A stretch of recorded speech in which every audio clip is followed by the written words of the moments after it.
Good morning. Welcome to Walking Boxing. It is Saturday, May the 10th, 2025, and what an absolutely beautiful day here. So we'll turn around a little bit here. You can probably see in the background there. Look at that. That's Honor Avenue there. Absolutely beautiful. It is on face track, so forgive me there, but you can see it there. Absolutely beautiful. And isn't it even more beautiful when you get up the next day and your football team's had a win? Went down to the football last night, the mighty MCG, 65,000 people there. Thought there might have been actually a few more than that. It was for Spud's game, the game for mental health. And rough and tough affair, but the Blues got the job done. I still can't sort of just get my head around still when they wear white. We are the Navy Blues and we're wearing white jumpers. I don't like it. But anyway, when you've got a team that's dressed all in black, well, I suppose you've got to do it. But anyway, after all these years, probably been about 20 years since I've been doing it, I still hate when they wear white. But anyway, good win by the mighty Blue Baggers last night. All right, on this day, what day is it? May the 10th. Haven't even had a look yet. There we go. That's how well I'm going. It was a late night. Didn't get to bed till about after 1 o'clock, and then little Neil, well, he doesn't care whether I went to the footy or not. About 20 past 7, he's like, come on, let's go.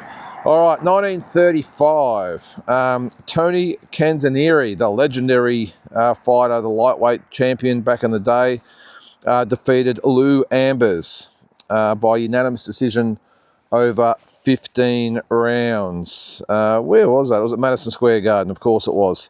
In 2008, in Nottingham Arena in England, Timothy Bradley defeated Junior Witter on points to win the WBC 140-pound title. In 2014, Bermain Stavern beat Chris Arreola by 6-round stoppage for the, what was it, the WB, was it the heavyweight title?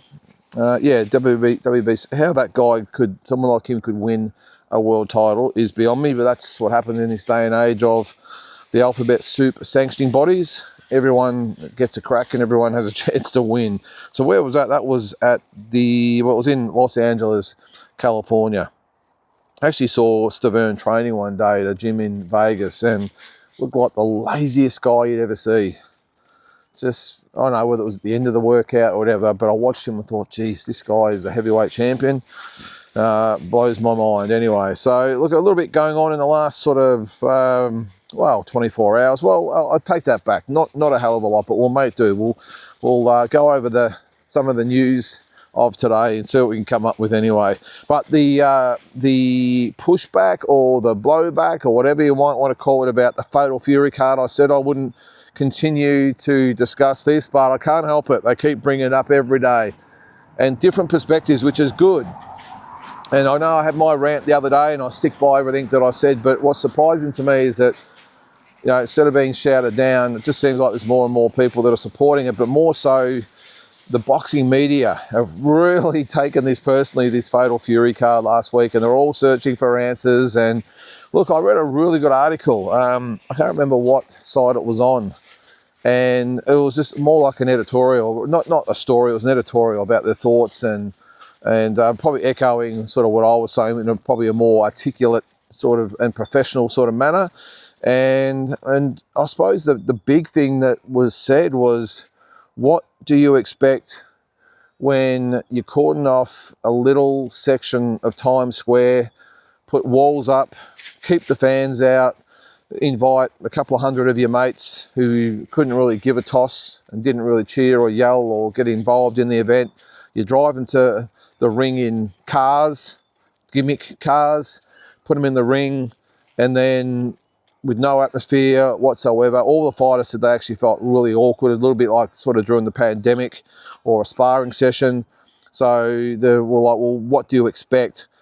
Put Canelo Alvarez on 6 or 7 o'clock in the morning in a foreign country with a half full arena. What do you expect? So while I do not give an out to the fighters involved for the performance they put on, I suppose we do have to look at it in perspective, don't we? Again, what do you expect? Can you imagine? I can sort of imagine the guys in Times Square, because a lot of them fighters have been through that during the pandemic, as I said, and been in sparring sessions and everything else. But big 12-round fights, for lots of money. Again, you can probably forgive them. But the Canelo one, to think that you'd have to be up at probably 2 or 3 in the morning. I know they sort of acclimatise themselves to the whole thing. Probably in Canelo's training camp, he would have been probably getting up and training at that sort of time. But geez, can you imagine getting up at 2 in the morning, or maybe even earlier? Maybe, I think, actually take that back. I think they might have said he got up at midnight. Can you imagine that? Getting up at midnight, doing your prep.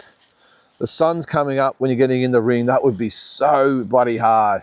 And then obviously put the prospect of the Crawford fight hanging over his head as well. Look, again, I'm not giving him an out.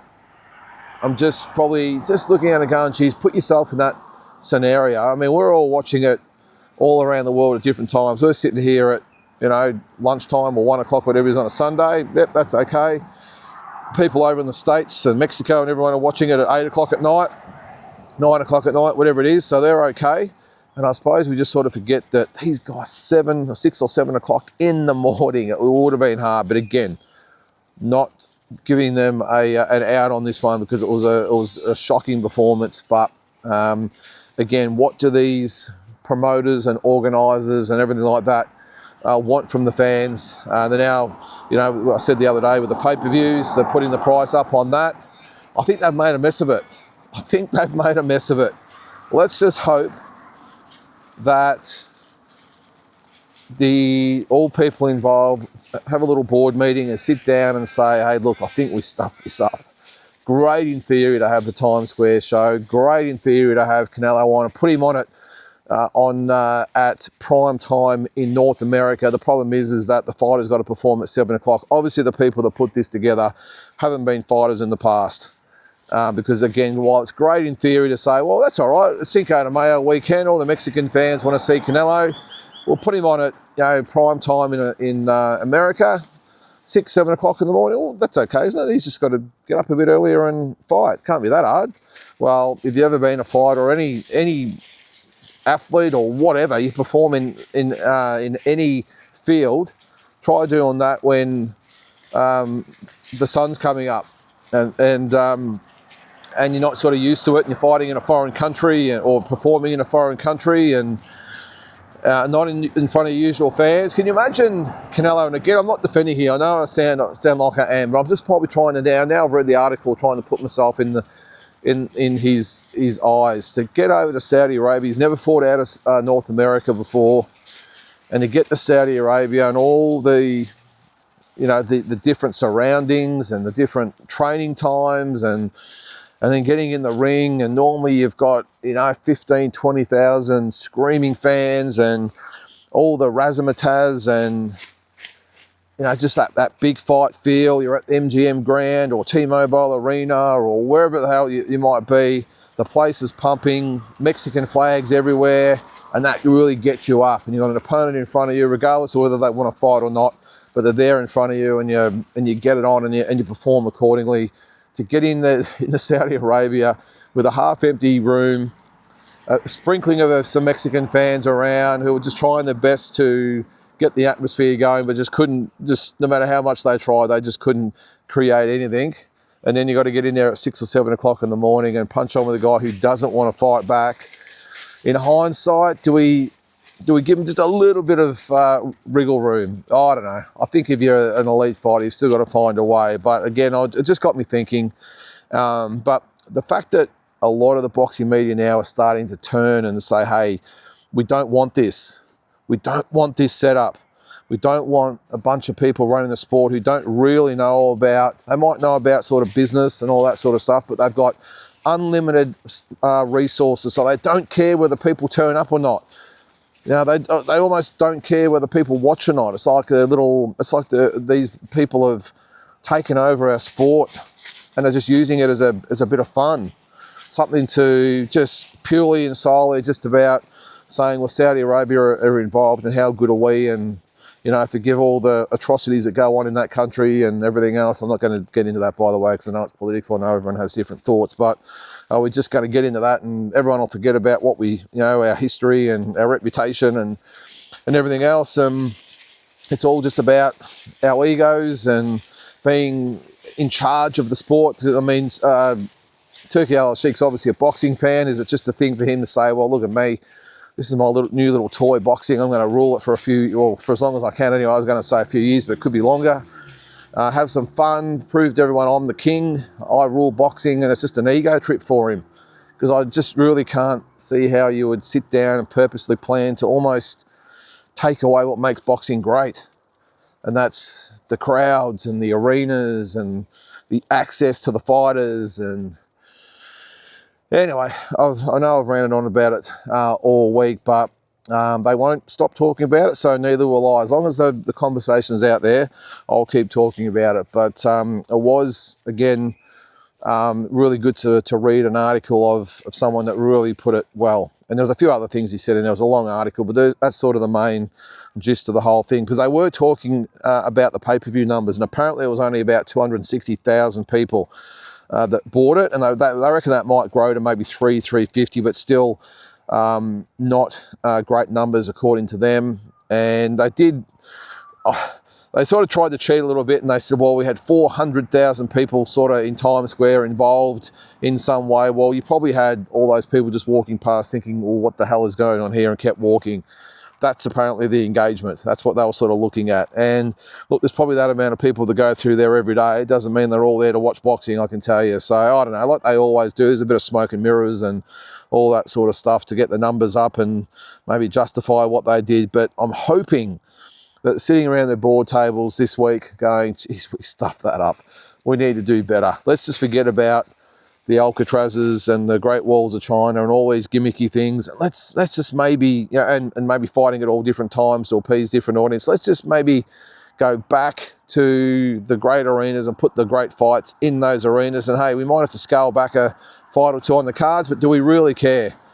Like that undercard last week for Canelo and School was shocking anyway. So if they cut out half that card or whatever, I wouldn't have cared. But I didn't mind the way they did it for the Times Square fight though. Just put 3 fights on and one little undercard to get the show going. One little 4-rounder. That's all they need. I actually like that effect rather than having a 6-hour event. I actually didn't mind it. If you're going to spend that money on, or you want to get the big fight sort of happening, the really big fights, and you want to be able to pay them what they're worth, well, I don't mind just putting 3 or 4 fights on and be done with it. They do it in the UFC? It's pretty similar. They do that in the UFC, I think. They have some prelims and all that sort of stuff, but overall, it's about the big fights in the card. So I didn't mind it anyway. Again, Rolly Romero, I did say the other day, had a bit to say about the whole thing as well. He just said they're all just lazy. They're all just the bellies are too full. But the reason I bring him up is because after that fight, he's actually said that he would like a crack at Manny Pacquiao. Now, Pacquiao's fighting Mario Barrios for the WBC belt on the Tim Tszyu Sebastian Fundora card. And he's saying he wouldn't mind that fight. He said Jaron Ennis, he doesn't think that fight will happen because he'll probably go up in weight and probably, who knows though, he might see him as attractive and want to hang around and give him a shot. But he also said that he wasn't necessarily interested in a Garcia fight. He wasn't a rematch. He wasn't interested maybe in a Haney fight. He doesn't really want to chase him around the ring for 12 rounds. So maybe Rolly Romero is the most sensible guy out there at the moment. He's just not pandering to what everyone's saying and thinking and everything else. He's just doing his own thing. But we'll see. It'd be interesting to what happens if the Turk suddenly dangles $10 million in front of him to fight Devin Haney. But we will see. And then the circle goes around again, doesn't it? And then everyone's bowing down to Turki Al Sheikh. Anyway, enough of the bashing of the Turkey. He has done some good things, but he just needs to tweak a few things, I think. But anyway, news is also that the great Vasily Lomachenko might be done. The IBF lightweight champion. I think there's a interim title fight this weekend. There's Maratala and who was the other guy? Can't remember, but that's for the interim title. They've given him till October, though, to make a decision because he said he had a back injury. But by the time that comes around, it will be 18 months without fighting. Now, this is the IBF that stripped Crawford within, what, a month of winning the undisputed title. Stripped Canelo because he wouldn't fight William School, and we saw how that worked out. Alexander Usyk, who just wanted to fight Tyson Fury, like all the fans wanted him to, and he got stripped. This same organisation is giving Loma 18 months to make a decision on when he wants to fight. Just crazy. Again, the weird and wonderful days of the sanctioning bodies. I just can't get my head around it anyway. But if this is the end, he had a career of 18-3. Can you believe that he was a pro? He turned pro in 2013. So what was that? 11 years as a pro, and only had 21 fights. So not even 2 fights a year.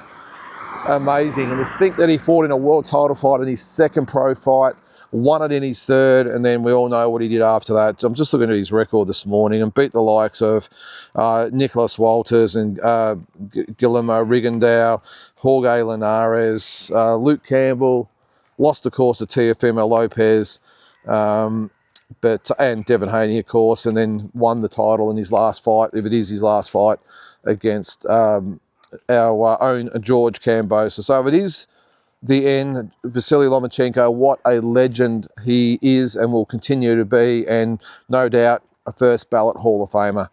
And look, on his fights too, only having 21 fights, you can probably understand that after having about 400 amateur fights and being a fighter since probably the age of 8 or 9 or something like that. So I've said this a few times, but I did have the pleasure of watching up close and personal one day, sparring the Maloney boys over in California, and just a brilliant fighter. I couldn't believe watching him up close and personal, just how good a fighter he was, and it was a pleasure and a privilege, and hopefully if it is the case, he goes off into the sunset and lives a very, very happy life, does Vasily Lomachenko. All right, now the rankings from yesterday, I did go over the pound for pound Ring Magazine rankings, and I'm just going to bring them up quickly because I'm going to give you mine and see what you reckon. So they had number 1 was Alexander Usyk, number 2 was Naoya Inoue, 3 was Bud Crawford, 4 was Dimitri Bivol, 5 was Artur Beterbiev, 6 was Bam Rodriguez, 7 was Junto Nakatani, 8 was Canelo Alvarez, 9 was Kenshiro Terashi, and 10 was David Benavides. So look, I had a quick look myself. Come this way, buddy. This way, man. And look, not a lot difference, but I think they were a little bit harsh on Canelo. I know last week was a shocking performance, but again, I think we've got to put it in perspective. He's got a really good body of work, and as what's he's won his last 6 or 7 fights or something. So I would still have Usyk as number 1. That's for sure. They were in a way very, very close though. So those two, I think you could, whether you had them either 1 or 2, wouldn't really matter. I think it's definitely Usyk and then Inoue. Look, number 3, I've actually elevated Dimitri Bivol to number 3, and I'll tell you why. I mean, not only does he have a win over Canelo Alvarez, but I just think in his last, even though he lost to Beterbiev, I mean, that was still a great performance. I think his last win over Beterbiev was sensational as well. So I've actually put him above Canelo, who I've got at number 4, and Crawford at number 5. Now, you might think Crawford at number 5, yeah, I'm not so sure about that, but I just don't think he's he's been very inactive and only had just 1 fight per year for the last how many years. And I just, in that last fight, I don't think he looked impressive. So I think if you're going to give Canelo, or deduct some points from Canelo for his performance last week, I think we've got to do the same with Bud Crawford. And the fact that Canelo's at least been active, I've put him in front of Bud Crawford. So I've got, Usyk, Inoue, Bivol, Canelo, Crawford. Then I've got Bam Rodriguez at number 6. I've got Artur Beterbiev at number 7. I've got Nakatani at 8. David Benavides at 9. And I reckon I'm going to put Janibek Alimkhanuly in there at number 10.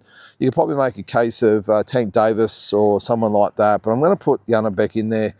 There's a few different options you could probably have anyway. So come on, man. Let's go. So, that's my list anyway. So what do you guys think? Look, it's tough. It's really tough to do. Quickly, just actually on the Aussie pound for pound, I think I did that not long ago, but I'll quickly go over that. I've had a bit of a think about that as well. I've got Jai Pataya at number 1. I've got Tim Tszyu back at number 2. I've got George Kambosos at number 3, which will probably rile up a few people out there, but I just think overall, I mean, I still think he's the 3rd best fighter in Australia. I really do.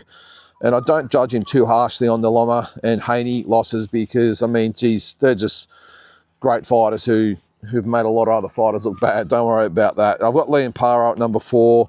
I've got Jason Maloney at 5. Andrew Maloney at number 6. I still think these two guys are 2 of the best fighters we've had in Australia for quite some time. I've got Sam Goodman at number 7. Liam Wilson at 8. Justice Huni at 9. And Matteo Tapia at number 10. So that's my 10. So Opetaia, Tszyu, Kambosos, Paro, Jay Maloney, A. Maloney, Goodman, Wilson, Huni, and Tapia. What do you guys think about that? I mean, it's a hard exercise to do because a lot of people have different criteria where they go on just talent, some go on resumes, some go on reputation, some go on all different things, some just go on gut feel. I don't know.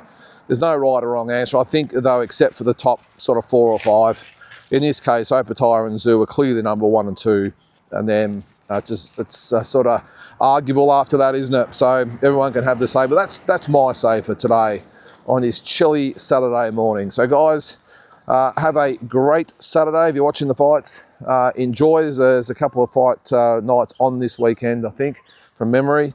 So I'll be checking those out. And till tomorrow, we'll catch you then.